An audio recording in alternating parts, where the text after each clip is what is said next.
For today's video, gagawa tayo ng pork chop na ilalagay natin sa oven.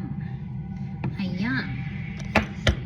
Una, lagyan natin ng pepper. Isa-isa nating lagyan ng pepper. Ayan. Isa-isa. Lahat. Sa magkabilang side, lagyan natin ng pepper. Ayan. Tapos i-rub natin.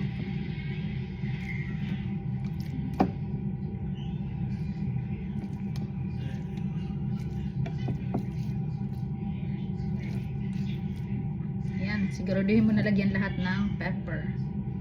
Ay, paubos na itong pepper ko pero kasya to. Ayan. Ay! Nabuhos lahat. Ayan.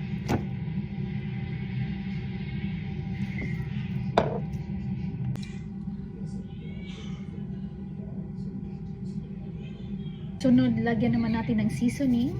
Favorite seasoning ko na tinatawag dito sa Norway na gastromat. Ayan. Baliktaran din natin lalagyan yan.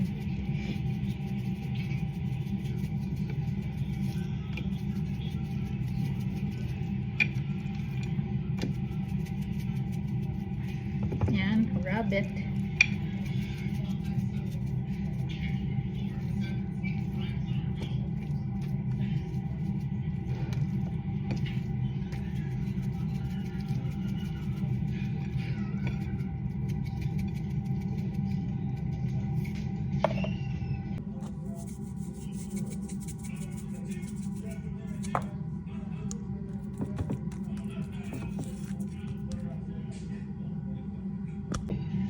Lagyan natin ng powder, garlic powder, para mawala yung lansa niya.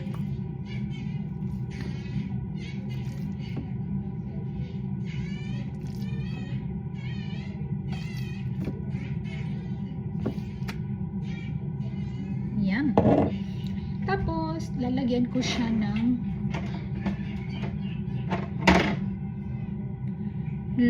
pulver.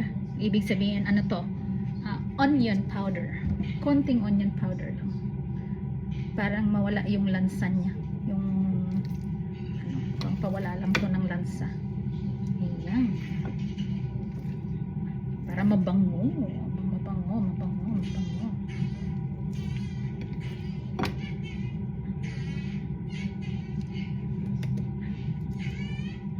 Ayan.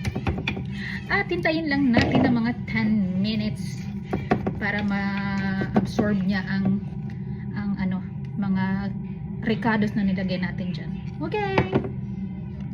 At ayan, nakalipas na nga ang 10 minutes. Simula ng ating nilagay ang ating mga ingredients at i-start na natin ang ating oven at i-set natin siya ng 180 degrees. Bake siya, bake. At i-bake natin yan siya ng 1.5 hour. At ayan, habang hinintayin natin na uminit yung oven, magprito na tayo. I-ano natin yung ating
Ayan, half cook na ang ating pork chop at pwede na natin yan ilagay doon sa paglalagyan natin na yung ilalagay natin sa oven. At ayan, Sunod na ang ating second batch.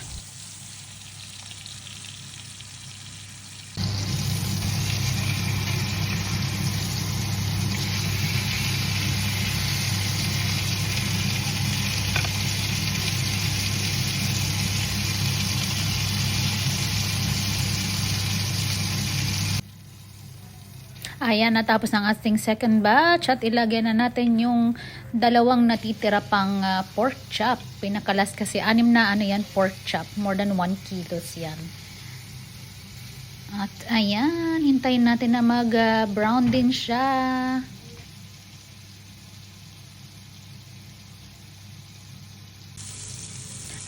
At malapit na siyang matapos ang ating third batch at ilalagay na yan dyan sa ating form.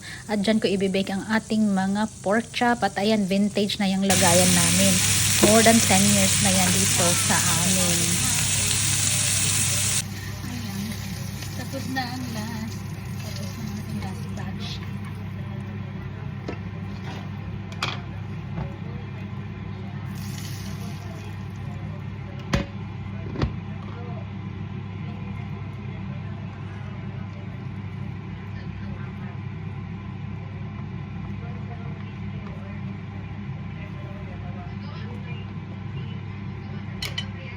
Ayan, ready. Ilalagay na natin sa oven.